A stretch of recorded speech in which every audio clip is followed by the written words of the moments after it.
Satu, dua, tiga. Assalamualaikum warahmatullahi wabarakatuh. Waalaikumsalam warahmatullahi wabarakatuh. Selamat pagi menjelang siang. Selamat datang Bapak Mentor, Bapak Sriwono, Bapak Ibu Guru yang saya hormati.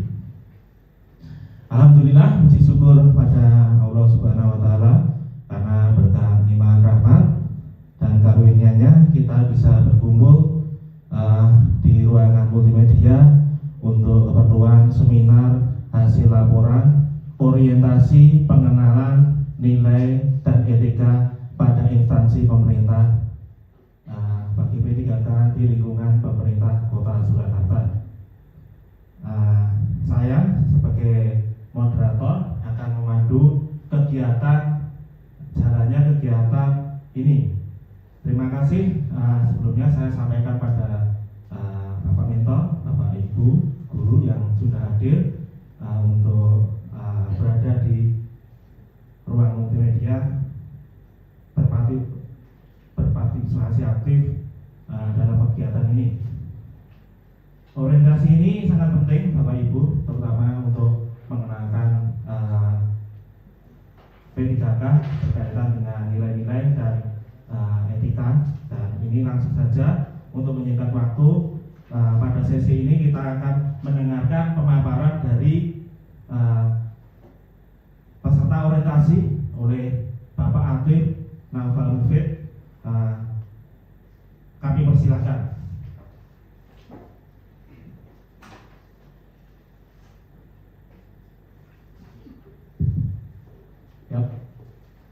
Bismillahirrahmanirrahim. Assalamualaikum warahmatullahi wabarakatuh. Bismillahirrahmanirrahim. Wassalatu wassalamu ala rasulillah. Baik, pertama-tama saya ucapkan terima kasih sebesar-besarnya kepada Bapak Kepala sekaligus di dalam kesempatan ini sebagai mentor dari orientasi pengenalan P3K, yaitu Bapak Supones MPD. Di sini saya Atif Naufal Mufid sebagai salah satu peserta orientasi. Sedikit informasi, sebenarnya saya gelombang 1 kemarin bersama rekan-rekan gelombang 1 tapi angkatan 1, tapi karena ada 1 dan 2 hal akhirnya saya ikut seminar yang di angkatan 2 ini. Di sini saya sebagai P3K dengan formasi ahli pertama guru TIK akan menyampaikan hasil orientasi saya selama beberapa pekan ini. Baik, kita mulai saja. Tidak banyak yang akan saya sampaikan, langsung saja kepada apa yang sudah saya rencanakan sebagai P3K. Baik, ini adalah judul rencana kerja P3K yang sudah saya susun dan sudah dicobakan kepada beberapa siswa, yaitu desain 3 dimensi atau 3D, Tinkercad dan Media for Different untuk melatih kemampuan berpikir kreatif siswa SMP Negeri 2 Surakarta. Jadi di sini ada dua treatment utama, yaitu melakukan atau tujuan utamanya adalah melatihkan peserta didik menggunakan atau melaksanakan desain 3 dimensi. Kenapa kita melakukan itu? Di sini akan saya jelaskan. Jadi, menurut latar belakang dari beberapa penelitian yang sudah ada, menurut Partnership for 21st Century Skills pada tahun 2009, dalam penelitiannya menyatakan bahwa terdapat beberapa kompetensi yang perlu dimiliki oleh peserta didik untuk membantu kesuksesannya di abad 21. Mungkin kita sering mendengarnya sebagai kemampuan abad 21 atau skill 21, skill abad 21. Nah, di skill abad 21 ini biasa kita dengar dengan istilah 4C. Ya, mungkin Bapak Ibu sudah pernah mendengar. C yaitu kreatif, critical thinking, communication, dan collaboration. Nah, sudah dijelaskan dan bahkan banyak sekali penelitian yang menunjukkan bahwa keterampilan ini sangat diperlukan untuk peserta didik menunjang kesuksesannya di masa depan. Selain itu, sekarang kita hidup di zaman digital. Kita hidup di zaman yang serba canggih gitu. Sudah sepatutnya kita sebagai pendidik atau guru itu bisa memfasilitasi peserta didik untuk meningkatkan kemampuannya dalam teknologi. Bisa dilihat dalam penelitian yang dilakukan Livi Islam dan kawan-kawannya pada tahun 2021 menyatakan bahwa kemampuan digital siswa itu pasti dan ada hubungan positifnya dengan manfaat-manfaat yang bisa didapat pada zaman ini. Contohnya seperti kesempatan daring, maksudnya siswa bisa lebih baik dalam memanfaatkan kesempatan-kesempatan yang ada secara online. Lalu keuntungan informasi, siswa bisa memanfaatkan informasi dengan baik dan juga mengarahkan mereka menuju teknologi. Dari kedua alasan ini, saya melakukan pelatihan ini gitu. Nah, jadi maksud dan tujuan ini sekaligus dengan maksud dan tujuan orientasi ini ya. Jadi orientasi ini tujuannya tentu saja meningkatkan kualitas diri saya sebagai ASN P3K di SMP Negeri 2 Surakarta. Dan juga tidak hanya saya meningkatkan kualitas diri saya, tapi juga meningkatkan kualitas dari tempat kerja saya sendiri. Tempat kerja saya berarti aspeknya adalah bisa dari rekan-rekan saya ataupun target dari pendidik yaitu siswa gitu ya. Lalu apa yang harus ditingkatkan? Nah, itulah fungsinya orientasi ini. Kita mengamati dan menganalisis kebutuhan apa dan potensi apa yang kita miliki dalam SMP Negeri 2 Surakarta ini.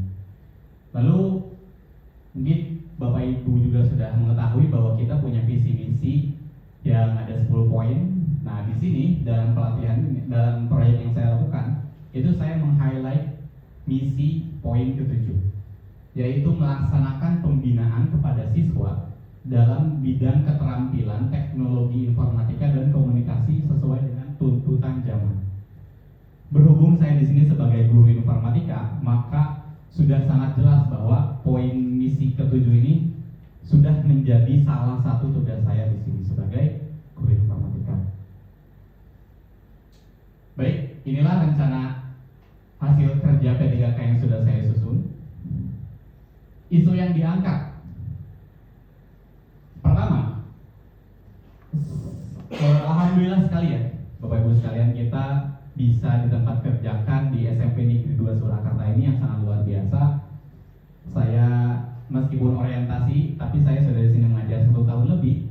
Sudah saya amati dan saya perhatikan bahwa ternyata keberadaan sarana dan prasarana SMP Negeri 2 Surakarta ini cukup mumpuni dan banyak.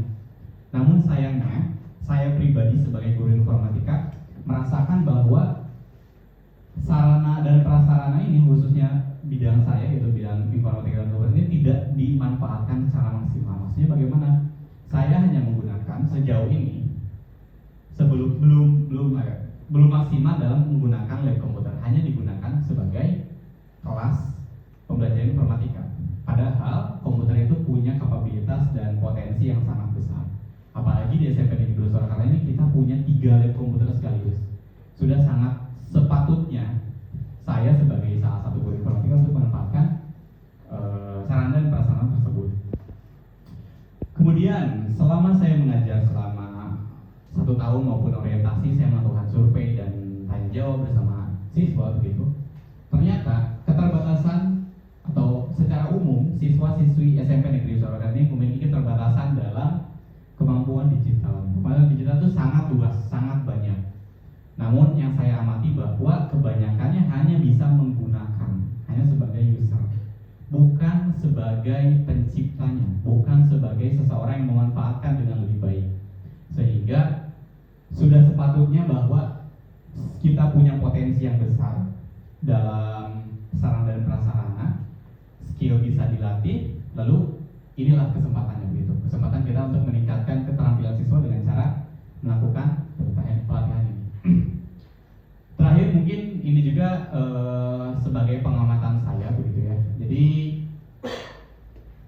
saya rasa kita ada kecenderungan dalam ketertinggalan dalam pembelajaran STEM di sekolah.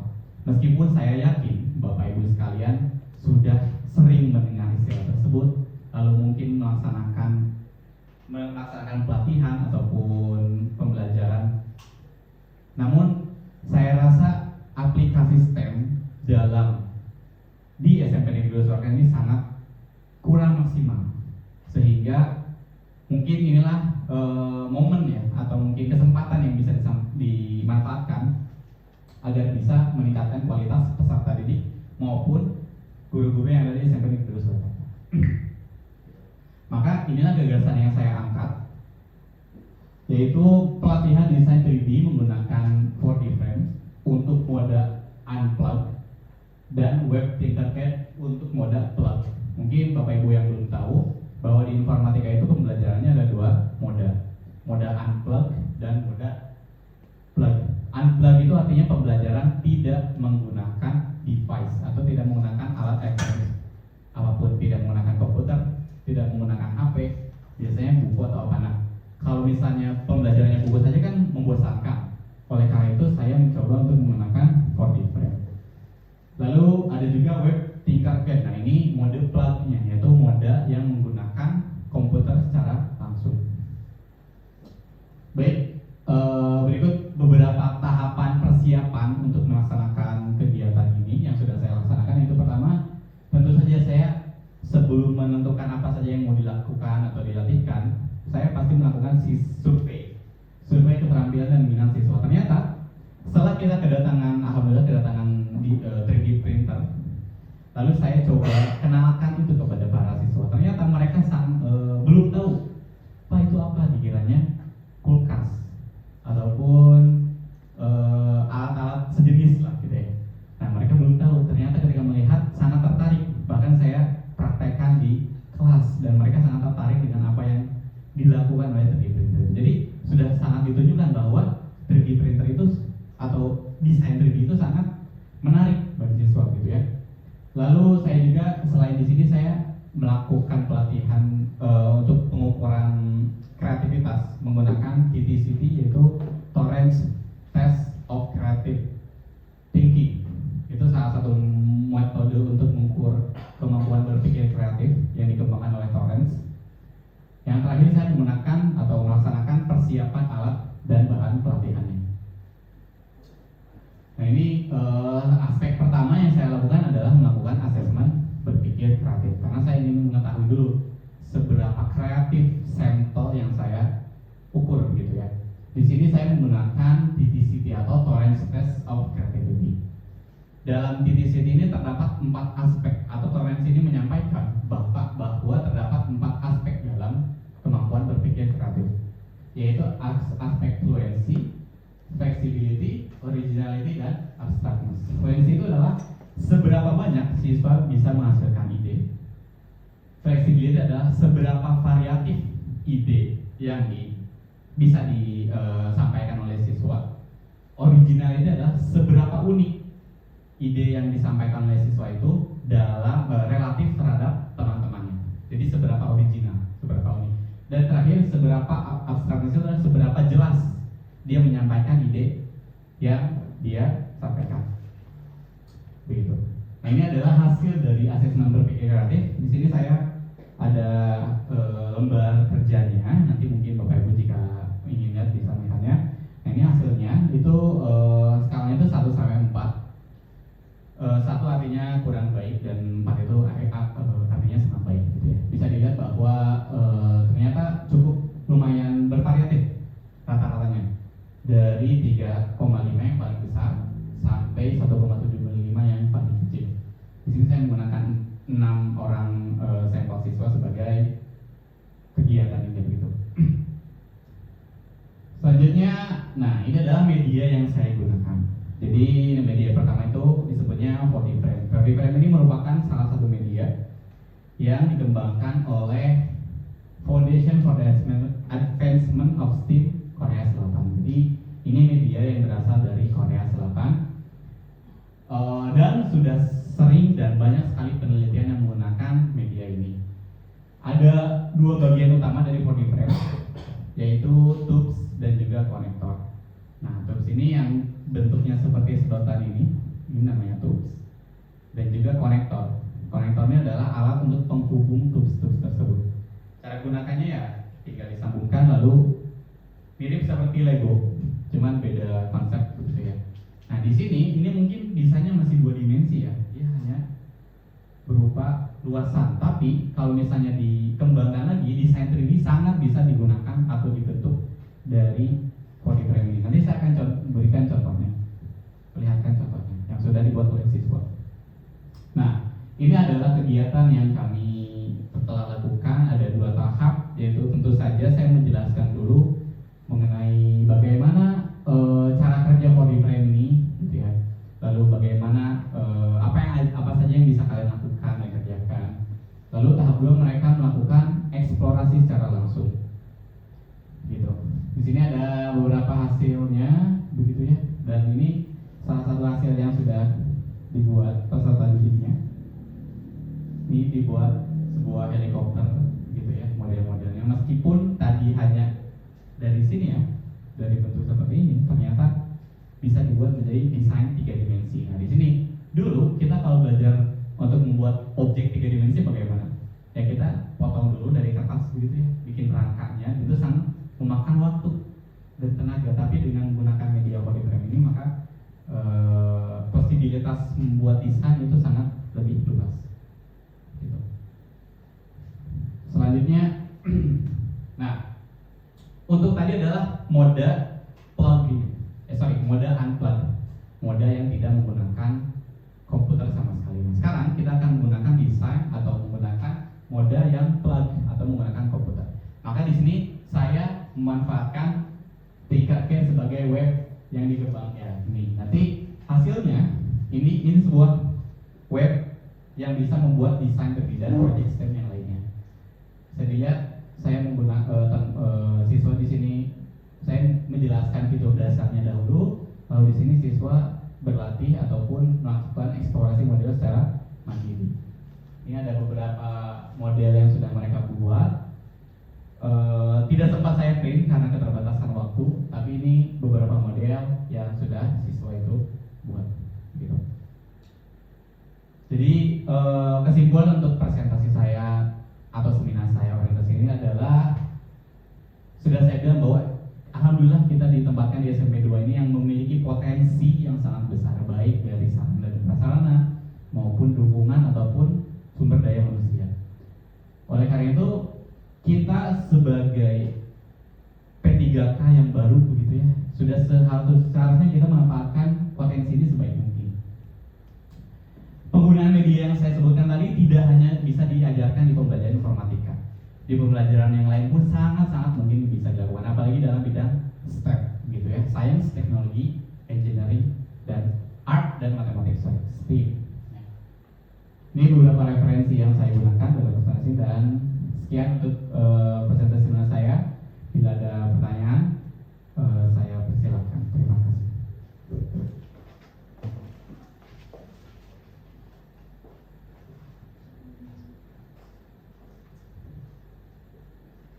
Terima kasih atas paparan yang telah disampaikan oleh Bapak Atik. Semoga informasi yang baru saja diberikan memberikan dampak bagi kita sebagai pendidik untuk lebih profesional dalam menjalankan tugas. Selanjutnya saya persilakan kepada Bapak Kepala Sekolah dan selaku mentor juga di sini, Bapak Supono SPD FPD, untuk memberikan tanggapan, masukan atau arahan terhadap hasil yang sudah dipaparkan oleh Bapak Atik. Monggo, terima kasih. Nuwun atas waktunya. Pertama, bersama terima kasih sudah memberikan paparan yang notabene bagi kami ini sesuatu yang termasuk baru ya. Dalam artian kita melihat langsung, bahkan bisa memegang yang disajikan tadi. Intinya pembelajaran STEM ini memang betul-betul sangat diharapkan ke depan. Yang tadi disampaikan, yang terakhir tadi bisa diimplementasikan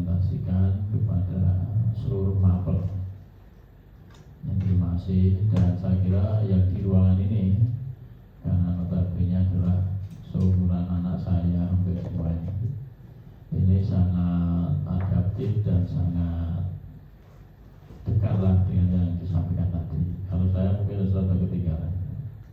Artinya apa? Mungkin dari Pak Atif yang tadi mengangkat isu yang didukung oleh kondisi sekolah kita yang sekarang semacam ini keberadaannya, mungkin harapan kita bukan hanya ilmunya untuk diri sendiri, tapi bisa dikembangkan ke teman-teman guru yang lain yang notabene masuk di pembelajaran. Kalau dikaitkan dengan ini tadi sains, teknologi, engineering, terus art dan matematik ya.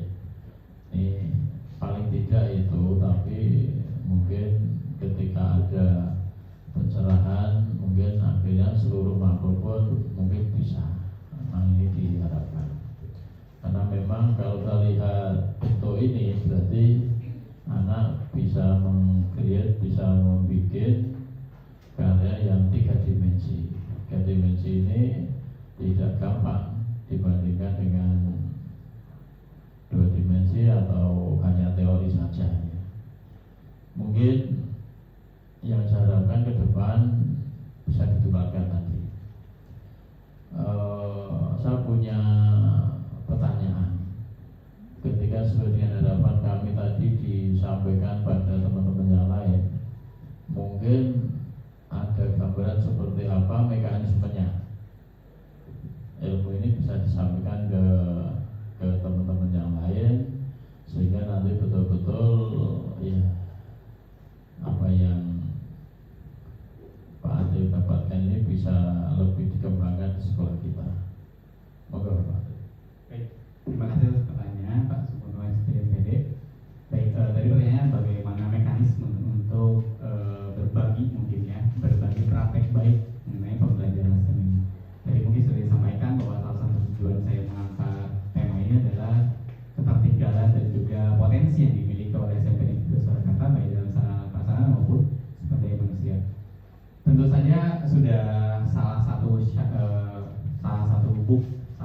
tanda bahwa ilmu bermanfaat itu bisa bermanfaat bagi orang banyak gitu. Maka mungkin bisa jadi untuk pemanfaatan ataupun berbagi praktek baik kepada teman-teman sekalian bisa dimulai dengan proyek-proyek STEM sederhana. Sekali lagi, STEM itu adalah integrasi dari sains, teknologi, engineering, art, dan matematik, sehingga sudah sangat bisa untuk berbagai bidang studi yang ada di SMP 2 ini untuk berkolaborasi dalam melakukan proyek STEM.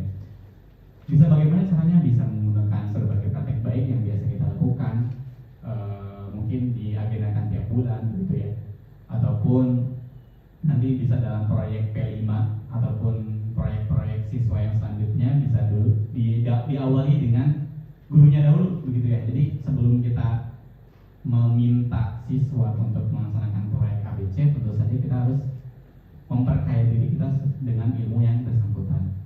Lalu ya seperti pelaksanaan seperti biasa, bisa menggunakan proyek-proyek, lalu bisa melaksanakan workshop untuk membuat bahan ajar ataupun modul ajar yang berbasis STEM. Dan mungkin pemerintah melihat bahwa STEM itu sangat luas ya, Bapak Ibu sekalian. Jadi tidak hanya bisa menggunakan media ini, media-media sederhana, bahkan selembar kertas saja bisa dijadikan sebagai media pembelajaran STEM. Jadi mungkin untuk media ini sangat terbatas jumlahnya, tapi untuk media yang lain bahkan lokal material atau material-material yang bisa kita temukan sehari-hari itu sangat bisa digunakan untuk pembelajaran STEM. Bahkan mungkin untuk pembelajaran ke berbagai praktek baik kepada Bapak Ibu sekalian bisa dimulai dengan proyek STEM yang berbasis lokal material atau bahan-bahan yang bisa diakses oleh teman-teman kita semua begitu.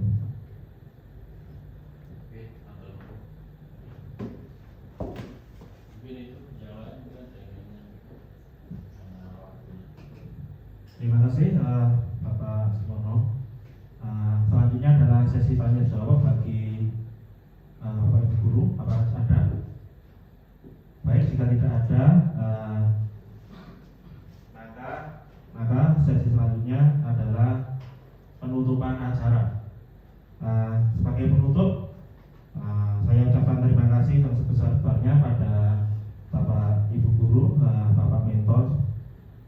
yang telah memberikan masukan, terutama Bapak Supono dan bimbingannya, dan semoga seluruh rangkaian kegiatan orientasi seminar orientasi ini memberikan manfaat bagi kita semua. Demikian yang bisa saya sampaikan. Saya sebagai selaku moderator, mohon maaf jika ada kesalahan kata ataupun kekurangan dalam saya menyampaikan di depan. Bisa kita tutup ya.